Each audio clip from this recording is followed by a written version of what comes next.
Hello everybody, it's the Geek Guy here, and I'm coming back to the YouTube channel with a new Star Wars action figure review. Now today we're going to be taking a look at an older figure, because today we're going to be taking a look at the Star Wars original trilogy, I believe it's the original trilogy collection Greedo figure. This is figures from about 2004-ish, and I can check the foot. Okay, from 2005, original trilogy collection, Saga collection. Somewhere in that time frame. The title of the video, I'm going to look it up on Jedi Business, will be the official line this figure is in.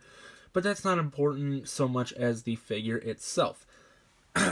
Now, because it's a 3 3/4 figure, I have to kind of hold my arms up to show you. I do not have the packaging for this figure. It is sometimes a pricey figure, especially to get in the packaging. Can cost up to like $25. Which is about twice as much as you would pay for a vintage collection figure. I'm really trying to keep my arms stable. So sorry that he's kind of shaking around a little bit and doing a little dance. But yeah, so I paid, I bought him off eBay. So he was loose, but he is complete to my knowledge. Now, going over the detail of this figure, I really love the detail. As you can see, his great sculpting on the head, all those little dots and everything, those are all part of the sculpt, I guess you would say, and his little mohawk. Coming down to the jumpsuit, it's got all the detailed, I don't even know what you would call that, like the way it fits on him, and all this right here, this is all sculpted in. His hands are really nice, they're really long, like in the movie, and the fingers, and they have like the little digits at the end, and he has his nice little shoes. I don't even know what that would be sticking up, but and he, of course, has his gun belt. I don't believe this... It might be a reuse of a Han Solo gun, but the holster definitely isn't, which leads me to believe that this is a new belt. Or at least a belt made for him. Now, going over articulation, his head is on a ball joint. You look down that much, look up that much, and it can move all the way around. His waist is on a swivel. His arms have a regular hinge. They can move up and down, forwards, backwards, hinge at the shoulder, and rotation at the wrist, as you can see. Legs only forwards and backwards, and bending at the knees. And there's a swivel at the boot cut. I guess, or more like his sandy sneaker cut. But potato. Going on to accessories, he comes with his vest, which is removable. And if you let me put his arm down really quick, you can see it's made of a cloth.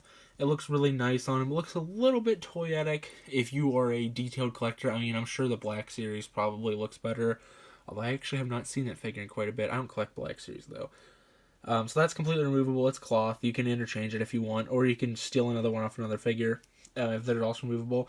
Plus, he comes with his gun, which fits very well in his hand. Because his fingers are actually too long to hold it, so they sculpted it just like that in the movie.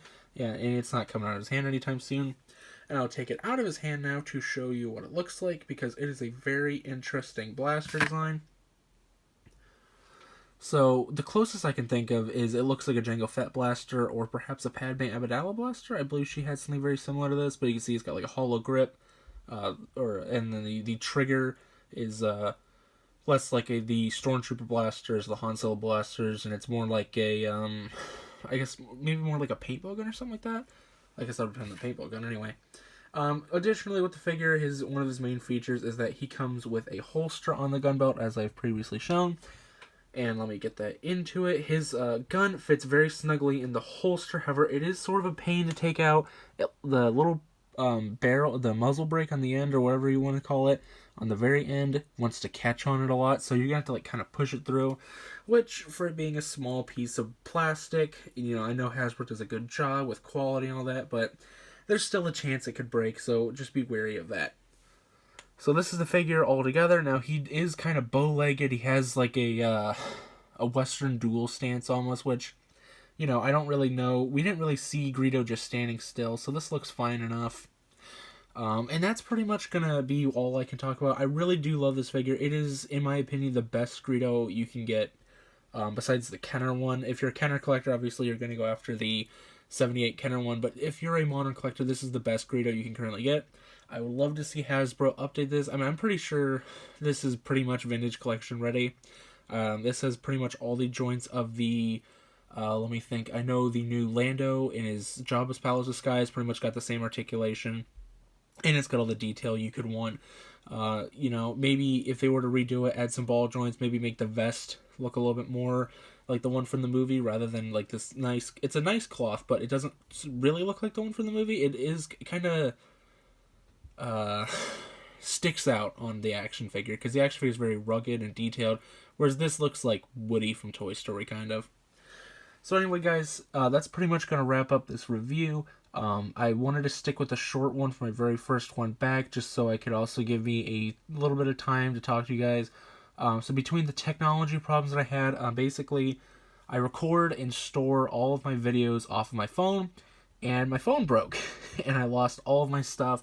There was a major iCloud. It's an iPhone. It's a major iCloud glitching and stuff like that.